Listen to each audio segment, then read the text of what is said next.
finally get to see Panda's origin story. I've been waiting for this episode, and my god, it did not disappoint. It was incredible. It was so incredible. Oh my god. It was so clever and well thought out and so good. Oh my god. Okay, so spoiler alert. Panda was born in captivity, which makes sense. He's a panda, he's an endangered species. And he lives by talking to himself. He makes little poses in the water because, he loves selfies even from a young age. He just likes looking at himself. He's that cute. And yeah, he talks to everything because, he wants to stay happy, but he's lonely. And, the owners watching him notice this, so they give him a stuffed panda. And Panda loves it. He loves having someone to talk to. He loves having someone to play with. He loves it. Doesn't matter if he doesn't talk back, he loves it. And because, Panda is thinking he wants even more than this, the second panda gives him some ideas to, look at the big window, which obviously is the window to like the observation room. You think it would just be cameras, but no, they allow this one window, and Panda calls it the magic box. And with a little help from the second panda, he steps on top of the stuffed animal and looks at it, and he sees TV for the first time. And it's an incredible, magical experience for a nerd to see TV for the first time, an anime for the first time. He's absolutely stunned, he's amazed, he's inspired. And this is his magical moment, okay? He discovers anime.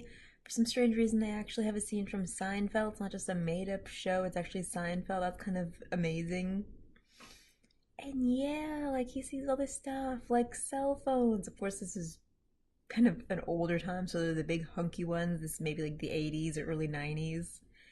And yeah, it's just so magical. Ugh.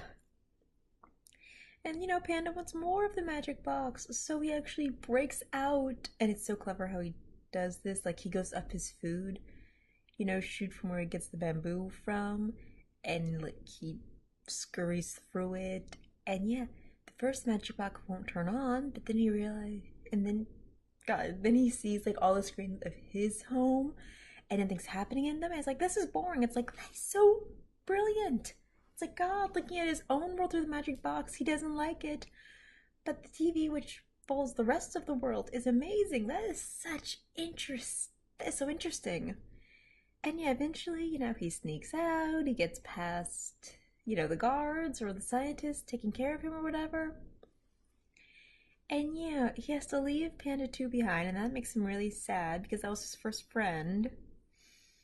But yeah, he gets on a bamboo truck and goes to Shanghai, and it's just really an interesting episode how, because it's the perspective of a little kid, like, he's just figuring stuff out, but he's still also really smart and, like, knows things that I was surprised with.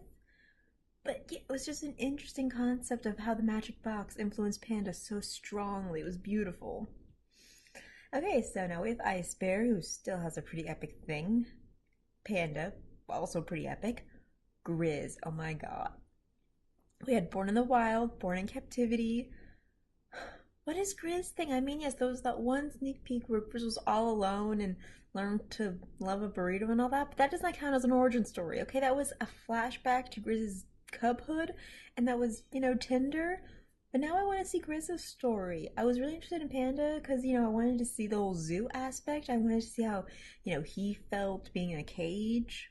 Because, God, Happy Feet, when I first saw that in theaters years ago, I was absolutely heartbroken. It was one of the first times I cried in a theater because, it confirmed that fear of mine that, animals are miserable, depressed, and are driven insane with the boredom of staying in a box their lives. And, God, it was just miserable to look at. It broke my heart. And yeah, I wanted to see Panda's perspective on this, and the writers behind Weaver Bears are so smart for how they made this interesting and how they made it so poignant. It's wonderful. It's so good. So yeah, I love Weaver Bears. It continues to give me reason to love Weaver Bears. Not every episode's an absolute gem, but this one is. This one is like amazing. Oh my god, it's so amazing. But now, yeah, there are two things I need now. Well, actually, no, I have a couple of requests for Weaver Bears. I want to see how the baby bears all become friends, how they become brothers.